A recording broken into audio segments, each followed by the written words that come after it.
programa y tal como lo habíamos anunciado, Jenny Vilcatoma, ex congresista y ex procuradora, está con nosotros, ex procuradora anticorrupción.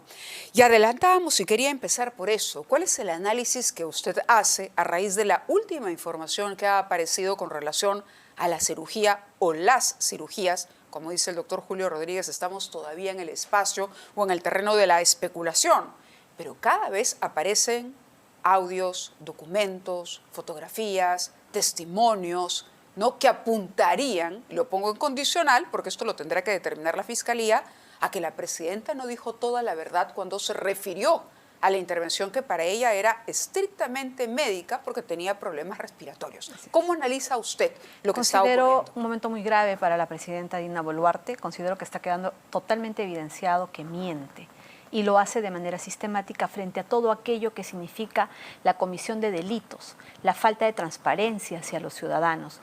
Considero que a partir de que todos hemos tomado conocimiento de este audio, presunto audio, porque es verdad, se tiene que someter a una serie de cirugías, pero de su contenido hay mucha coherencia con la realidad, si que la de por sí famosa ya encuentra correspondencia con la realidad. Claro, si la asistenta, vuelvo a mencionar lo que le decía el doctor Rodríguez, llega al Perú o finalmente se comunica, es citada, atiende y corrobora la información que ha trascendido en el audio, ese testimonio Vale, por supuesto que vale. Además, más allá que decida mentir y como testigo estaría incurriendo en el delito de obstrucción a la justicia, porque un testigo tiene la obligación de decir la verdad, pero más allá de que pudieran adiestrarla, acomodar su declaración, la pericia que se tiene que llevar luego de verificar la autenticidad del audio es una pericia de homologación de voz, a lo cual no se podría negar, y tan solo la verificación de que la totalidad del contenido de ese audio corresponde a su voz, ese es elemento objetivo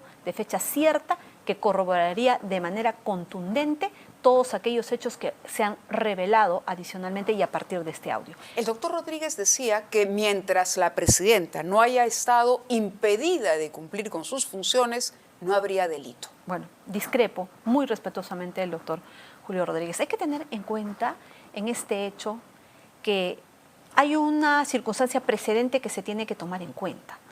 La presidenta no tenía a quién encargarle, ¿no?, la dirección del país en el caso en el que sea necesario que ella se ausente por cualquier motivo, en este caso ya sea por salud. Ella tenía pleno conocimiento que no existía una persona que la reemplace.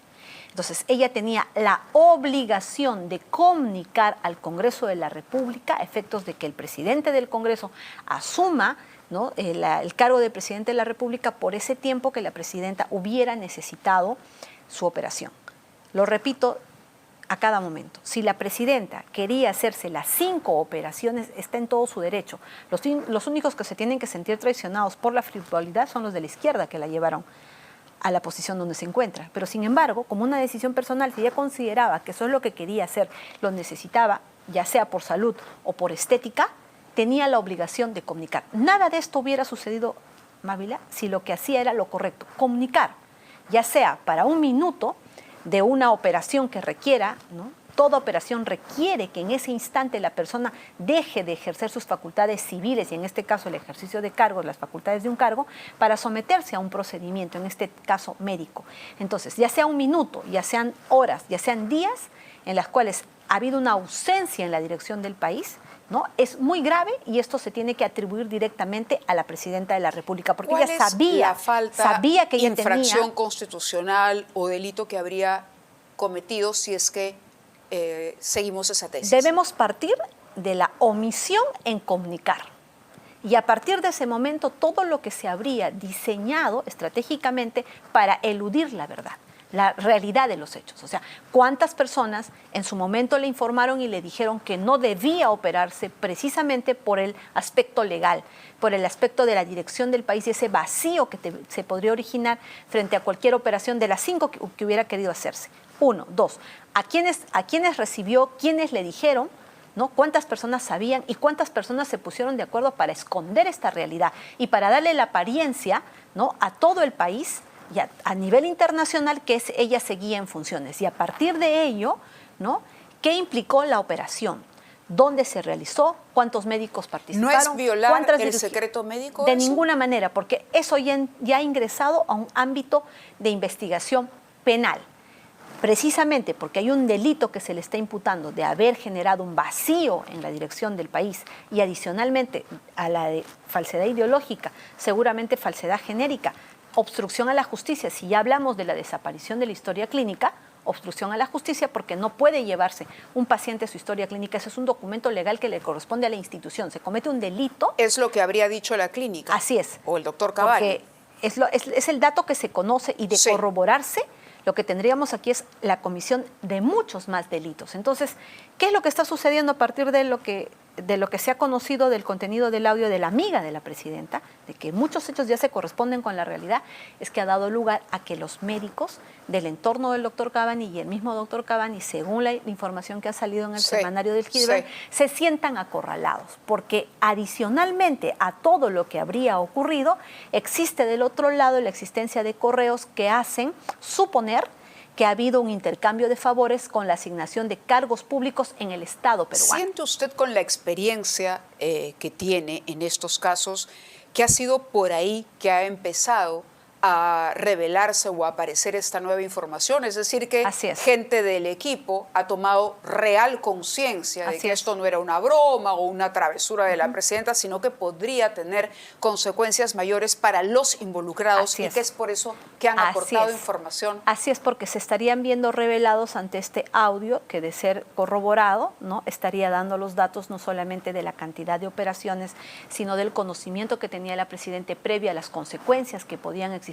frente al sometimiento de una anestesia que lógicamente la pone en condiciones de no poder asumir sus funciones como presidenta del país, y luego aquello que se hizo para esconder. Yo me imagino, después de esa operación, si fueran 5 operaciones de esa naturaleza, la señora estaba inconsciente y el dolor que ha tenido ha sido tal que lógicamente no ha podido despachar.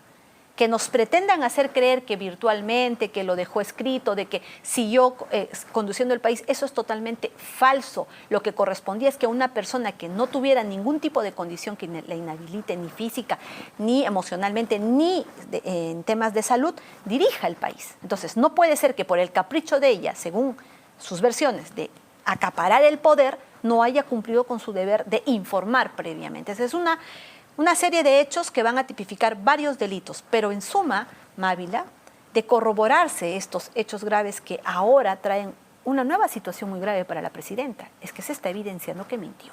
Y esa es una causal de nulidad. Lo sabes tú, lo sabe todo el país, por situaciones menos graves se han vacado presidentes. ¿Diría usted que es una incapacidad moral clara? Clara y corroborada respecto a lo que se conoció inicialmente, respecto, en primer lugar, al hecho de omitir comunicar respecto de la operación. La operación se llevó a cabo y no tenemos como hecho presidente que lo haya comunicado. Eso es lo grave. Y a partir de ese momento, cuando se conoció, cuando se dio el primer dato a nivel de prensa, lo que tenía que haber hecho es la presidenta haberse sentado y haber contado toda la verdad.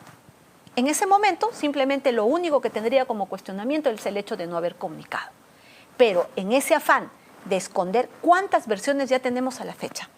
¿Cuántos hechos adicionales se han revelado? Y ya hay posibilidad de realizar actos de investigación para corroborar cada uno de ellos. Entonces, lo que tenemos en el ámbito político, ¿no?, en esa exigencia que existe que un presidente no mienta por esa capacidad moral que debe sostenerlo en el cargo, yo creo que la presidenta ha cruzado la línea. Hay una clara causal de vacancia que no será tramitada, que no tendrá los votos porque hay un contubernio entre el Congreso y el gobierno, es otra cosa. Pero hay que ser claros con toda la población, y la población lo sabe y lo siente, y el rechazo se siente en las calles. Ella estaría ya en una situación que, de tramitarse una causal, una vacancia, esta sería aprobada. Sobre todo, a ver, como usted dice, es probable que no se llegue a los votos, pero claro, después de lo que ocurrió con los Rolex, y eso no hay quien lo pueda negar, así es, ¿no?, que aparecía la información y seguía apareciendo en la prensa y casi fue obligada finalmente a admitir este préstamo de los relojes, pasa nuevamente con el tema de esta intervención. Pero en este caso, por supuesto, ya no hablamos solamente del gobernador Jorima y de ella. Hablamos de otros involucrados en esto. Están los médicos, el anestesiólogo, la persona que le cobró o no le cobró la cirugía. Los ministros, le hago la misma pregunta que el doctor, ¿cuál es la situación de los ministros? Al no haber sido informados, el que no ha sido informado, pero parece que algunos sí sabían. El señor Otárolas, a ver, casi dijo que conocía la historia. Creo que ya es cuando obvio, se delató, ¿no? Creo que ya es obvio que no solamente él habría sabido, sino que también habría coadyuvado de alguna manera que esta situación se conozca. Bueno, ya lo definirá el Ministerio Público. Pueden no haber conocido, además de Otárola, según lo que nos ha dicho, no pueden haber no conocido nadie. Pero desde el momento en el que salta el escándalo, todos estos ministros tendrían que haber renunciado. Su posición se ha vuelto patética. Escuchar al señor primer ministro también mentirnos de manera reiterada. Él nunca sabe nada. Cada hecho se va agravando, pero él dice, no, lo que me ha dicho la presidenta, yo, respecto a lo que me ha dicho, esto que usted me pregunta, no lo conozco. Entonces, ya tenemos a un primer ministro que está trabajando para encubrir a la presidenta. O sea, ya dejó de lado la razón de ser de su presencia en ese cargo y ahora es un escudero. Entonces, es un escudero con sueldo del Estado millonario y con todos los privilegios que tiene un premier. Pero de los problemas del país, de las granadas que están dejando, de los explosivos que están dejando en los colegios, por ejemplo, no hay una solución. Pero sí tenemos una acción muy pronta, ¿no?, y bastante activa para encubrir, para justificar estos graves cuestionamientos que pesan sobre la presidenta. Quería preguntarle también, agotado el tema de las cirugías y siendo usted muy clara y drástica al respecto, por el anuncio que ha hecho la presidenta el día de hoy sobre expulsar, ayer me parece que ha sido el anuncio, sí, expulsar a las empresas corruptas, dice peruanas o extranjeras, aunque cambien de nombre. Fue una alusión directa. Así es. ¿No? ¿Cómo analiza esto de un proyecto de ley para impedir que liciten con el Estado? ¿Es necesaria una ley para evitar que se licite con el Estado? Mávila, este anuncio de evitar que toda empresa comprometida en corrupción deje de licitar en el Estado, aún así cambie de nombre, es un anuncio muy importante para el país en términos de lucha contra la corrupción. Pero cuando lo hace Dina Boluarte, la que miente, pierde el peso, pierde la importancia y en primer lugar hay que ver si va a cumplir. Y no es solamente un anuncio populista. Yo quiero ver si realmente va a presentar ese proyecto y de presentarlo no solamente es una pantalla, porque si el Congreso no lo aprueba es porque ya no quiere que lo apruebe. Entonces, lo que yo veo es un aprovechamiento. ¿Está de acuerdo? Sí, con promover una ley. Por supuesto que estoy de acuerdo.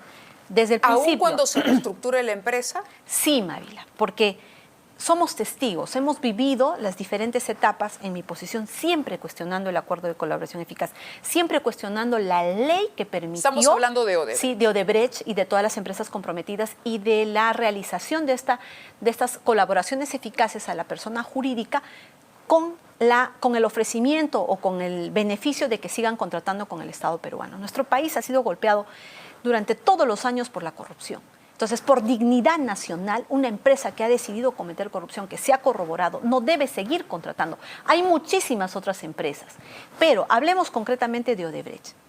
Yo siempre cuestioné y no estuve de acuerdo con el acuerdo de colaboración eficaz y con todos los beneficios que se les dio.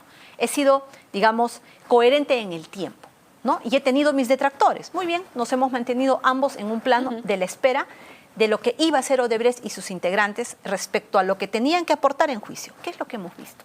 A Marcelo Odebrecht a Jorge Barata se le ha revocado el acuerdo. El principal colaborador no ha acudido a los juicios orales a brindar la información que estaba obligado, pero sí le dimos todos los beneficios, ¿verdad? Entonces, la empresa decidió no cumplir y esa es la principal señal de que no se ha reformado. Y así, ¿cuántos otros funcionarios de Odebrecht beneficiados con el acuerdo de colaboración eficaz que se tendría que revocar en todos sus extremos no están colaborando con la justicia? ¿Cuánta de la información que tenían que dar, Mávila, se comprometieron? A todos nos generaron expectativas y no cumplieron. Vemos hoy un equipo Lavallato que tuvo toda la oportunidad, desgastado, ¿no? Ha perdido solidez, ha perdido ese prestigio que en algún momento creyó ganar. ¿Por qué? Porque la misma empresa le falló. Tanto es así que ahora vemos que no solamente ha quedado en los beneficios que han recibido, sino que han acudido a demandar al Estado peruano en diferentes circunstancias. Entonces, sí considero que es necesario que saquen un proyecto de ley que deje sin efecto este extremo de tanto daño que se le ha hecho al país. Las empresas corruptas como Odebrecht, como Graña y Montero, que ¿Con han cambiado de nombre, sentencia con condenatoria? sentencia condenatoria, porque un acuerdo de colaboración eficaz es una sentencia condenatoria. No deben contratar el Estado. Deberíamos expulsar a todas estas empresas si son ¿Salir extranjeras. automáticamente Así es, de la lista? deben salir. Hay muchas otras empresas peruanas e internacionales que pueden contratar con el Estado, no las que ya cometieron corrupción. Pero, lamentablemente, en este escenario no le creo a Dina Boluarte. No creo que incluso presentando el proyecto, ese proyecto se vaya a aprobar en el Congreso. Habrá que esperar, pero lamentablemente anuncios como este, que sí los requiere el país por dignidad nacional, no pierden peso en palabras de Dina Boluarte. Otro proyecto sobre el que quisiera conocer su opinión es el nuevo marco legal, ya no proyecto sino ley, el nuevo marco legal para la fiscalización de las ONG. El año pasado, cuando se empezó a hablar del tema, hubo varias embajadas, más de 10 o 15 embajadas que suscribieron un documento al respecto. ¿Cómo analiza usted este nuevo marco legal? ¿Lo considera necesario o más bien, como han dicho algunos, entra a fiscalizar recursos que primero no son recursos del Estado peruano, son recursos que vienen del exterior y que podrían eventualmente dejar desprotegido a aquel que quiera litigar contra el Estado? Porque es lo que dice la norma, que prohíbe cualquier acción administrativa. Es más, le comento un caso que el día de hoy analizábamos más temprano de un militar, ¿no? El ejército cometió un abuso con este militar, el militar le reclamó al ejército, presentó, pero nunca se le hizo caso. Tuvo que recurrir a un tribunal internacional para que finalmente se le hiciera justicia. Lo que dice esta norma es que no se puede emprender ningún tipo de acción administrativa ni judicial, ninguna, contra el Estado peruano. Pero eso no significa que el Estado no pueda incurrir también en abuso de algún derecho, claro que o en sí. abuso de derechos humanos. Claro que sí. Yo considero que para ejercer la defensa, ¿no? No se requiere de ningún tipo de ONG. Incluso se podría darle algún tipo de cambio de matiz a otro tipo de instituciones que realmente brinden la asesoría legal, la defensa técnica, sin la necesidad de que estas sean ONGs y que reciban financiamiento. Yo considero que sí es necesario, Mávila, esta ley para poder transparentar y que simplemente se le siga el control a la ruta de ese dinero que ingresa al Perú a través de estas ONGs. Yo creo que con mayor razón ahora se va a conocer si ese ingreso de dinero a través de estas ONGs que buscan muchas veces hacer proyectos, por ejemplo, en el Braen, de lucha contra la siembra de la coca. Y así hay muchísimas razones que seguramente son muy necesarias y muy importantes. Entonces, con esta transparencia se verificará si realmente cumplen su objetivo o no. Considero que es Pero, por ejemplo, innecesario. hay casos y casos. El caso La Cantuta Barrios Altos, por ejemplo, ¿no? El caso de los fallecidos en el marco de las protestas al inicio del gobierno de la presidenta Boluarte. Ese tipo de casos usted considera son denuncias contra el Estado peruano, finalmente, que no termina de resarcir a los deudos de esto. Se establecería, no sé, que el Estado asume alguna responsabilidad y se quedarían sin protección. Considero que, consagraríamos claro, es que a un aquí Estado estamos juntando... que no puede ser ni siquiera llevado a ninguna instancia. Es decir, es que en ¿qué nuestro pasa análisis, con los pactos que hemos suscrito en internacional? nuestro análisis estamos juntando ineludiblemente la necesidad de que esta defensa sea a cargo de una ONG que recibe financiamiento del extranjero. Yo te comento, yo tengo muchos casos de esta naturaleza en los cuales demando al Estado peruano por arbitrariedades, en los cuales no cobro un honorario. No cobro un honorario, pero ejerzo ¿Y va la hasta defensa. tribunales internacionales? Sí, estamos en ese camino y tengo defensas de años de muchas personas que acuden a mí en este tipo de circunstancias donde no pacto un honorario. Entonces, yo creo que el análisis hay que separarlo, ¿no? La transparencia es buena para todos, para absolutamente todos. La ruta del dinero, cómo se utiliza, ¿no? Y cómo es que finalmente se cumple o no se cumple con el objetivo trazado por el que ese dinero entra al Estado. Lógicamente, si se identifica que hay un indebido uso, se tienen que adoptar las acciones. Pero para la defensa de los derechos fundamentales, no necesariamente tiene que ser a través de una ONG financiada, digamos, con dinero del exterior. Perfectamente estas personas que se dedican a ello pueden generar una institución, ¿no? Para brindar una defensoría digamos, no de oficio, sino de manera gratuita. Claro, ¿no? porque el asunto es para quienes no pueden pagar. Nadie te puede privar del derecho de accionar contra quien tú crees ha vulnerado tus derechos, ya sea el Estado peruano o cualquier otra institución pública del Estado. Pero considero que no es necesario hacer ese análisis en conjunto, ¿no? Porque pueden generarse instituciones en las cuales las personas puedan ir a acudir, que no pueden pagar un abogado que se les pueda brindar su defensa, ¿no? Una de ellas es las mismas defensorías de oficio, pero tendría que encontrarse otra figura. Pero por el tema de la transparencia, considero que es saludable todo tipo de mecanismo para garantizar la transparencia. ¿No sobre intuye todo que hay un intento de control ideológico a través de esta autoridad, digamos, que va a examinar incluso el contenido de cualquier documento que se produzca? No considero ello. Yo considero que cada ONG constituida tiene un objeto, tiene una competencia. Si recibe fondos, los hace teniendo pleno conocimiento que son fondos lícitos y tiene previamente establecido el objeto para lo que va a servir ese financiamiento. Entonces, más allá de la ideología, estas ONGs, según lo que he podido revisar, muchas tienen objetivos muy importantes. Entonces, ningún tipo de autoridad que quiera hacer un análisis ideológico va a poder impedir algo que tiene ya una programación, un planeamiento y un presupuesto que puede ser justificado con alguna inversión internacional. Pero en cualquier caso sí se reduce el abanico de posibilidades que tiene quien pretende demandar al Estado. Ya tendría que recurrir, es decir, si antes tenía N posibilidades, hoy se le recortan algunas. Se le recortaría la existencia de las ONGs que ya lo han realizado, ¿no? Exacto. Y pero, hay algunos casos, procesos, por ejemplo, el caso de las muertes durante las protestas, ¿no? Esto me parece que ya está a cargo justamente de una ONG.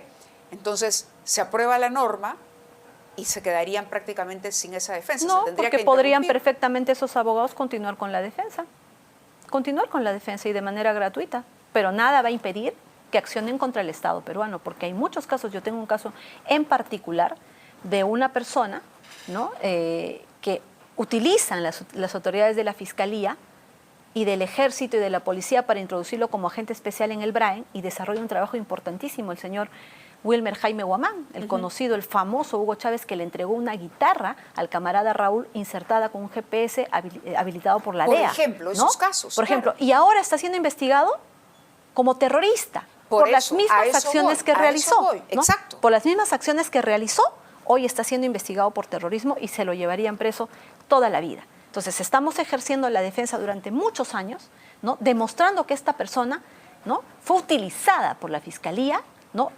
Puso en riesgo su vida para ingresar a cumplir un trabajo a favor del país, es decir, luchó contra el terrorismo y hoy, por esos mismos hechos, pretende buscarse cualquier pretexto de decir, bueno, fuiste agente especial de tal año a tal año o fuiste un informante de tal año a tal año, pero bueno, queda libre este año y por ese año eres terrorista. Yo considero que ese tipo de situaciones tienen que llevar a cuestionar al Estado por los distintos agravios que se cometen.